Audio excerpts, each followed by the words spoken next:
he threatened rhetorically sanctions. But we've seen that before, right? He's tough on social media. He's not so tough in actual actions against Putin. And I think it would make him much more credible if he imposed those sanctions that he keeps threatening.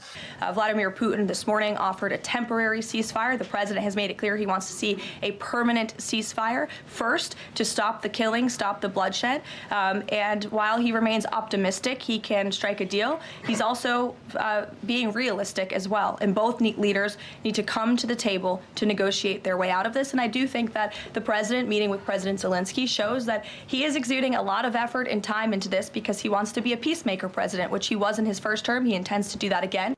There we go, peacemaker president. Let's speak to Michael McFaul and see whether that ambition will be realised yet again, if we're to take the words of Caroline Levitt there, former US ambassador to Russia, Michael McFaul. Good evening, Michael. Look, in order for Vladimir Putin to become a peacemaker president, he needs all sides playing ball. Can we trust Vladimir Putin on this? No, I don't think so. I mean, so far, these negotiations have been going on now for almost 100 days. Remember, President Trump said he was going to end this war in a day. It's now we're approaching his 100th day in office.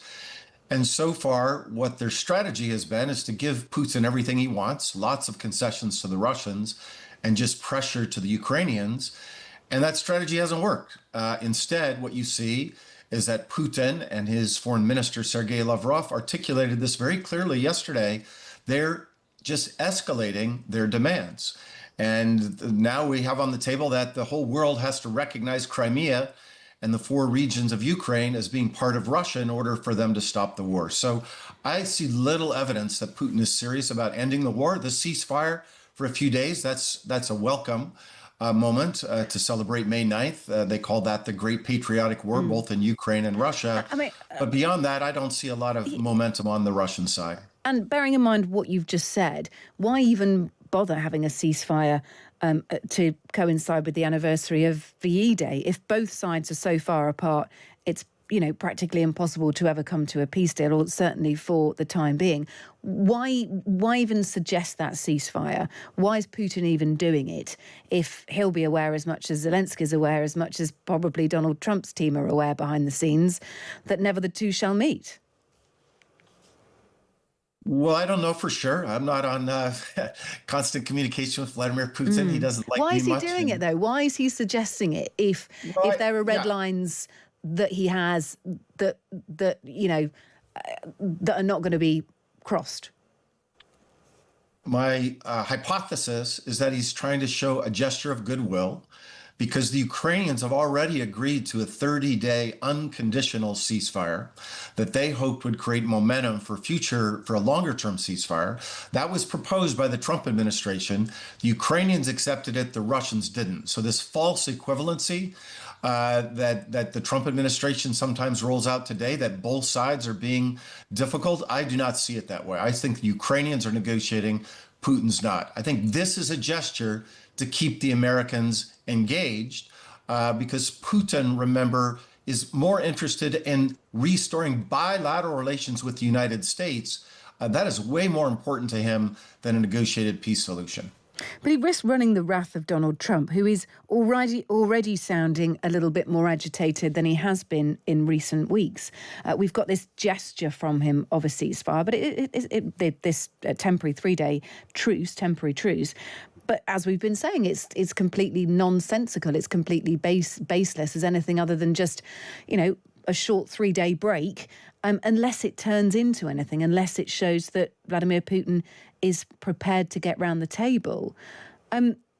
Look, how long do you think Donald Trump will continue to dance like this between Putin and Zelensky, criticising Zelensky at one point, meeting with him behind the scenes at the Pope's funeral the other, criticising Vladimir Putin as he did yesterday to one point, and then, talking about economic deals the next day or the day after? How long does this continue? So I don't know. Mr. Trump, President Trump's a hard guy to predict what he's going to do in the future. I do think it was an encouraging sign, what he put out on his social media channel after he met with Zelensky, that he's growing frustrated, that he thinks that Putin is stringing him along. I think that's exactly right. and then he threatened rhetorically sanctions.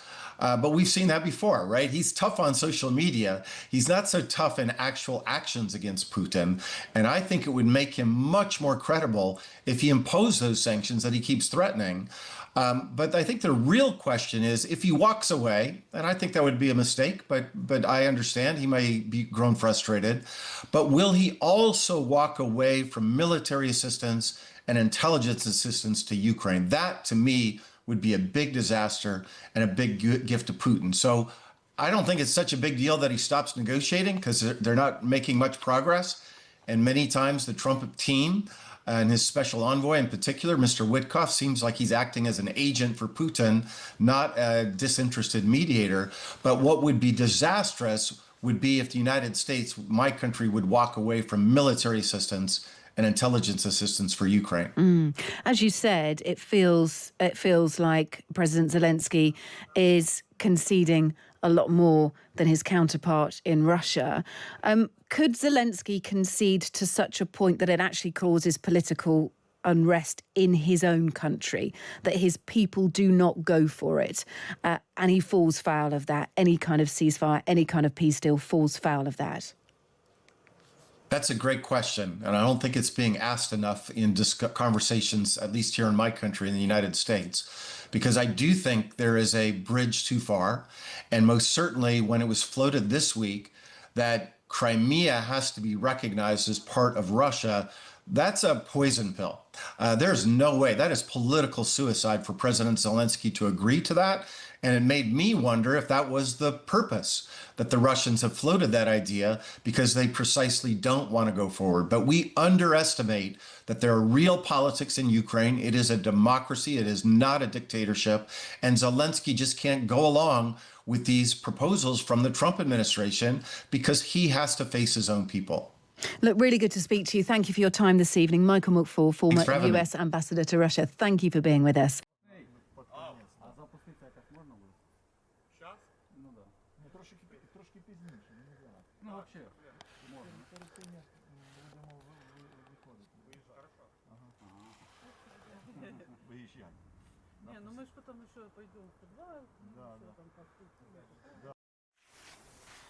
José, perdonami. Tranquillo. Entro da qui? Sì. Ok. Questi armamenti. E poi come... Чтобы посмотрели, что делать. Так объяснить, то есть можно. А теперь повторите вопрос. Ага. Расскажите, пожалуйста, где мы находимся?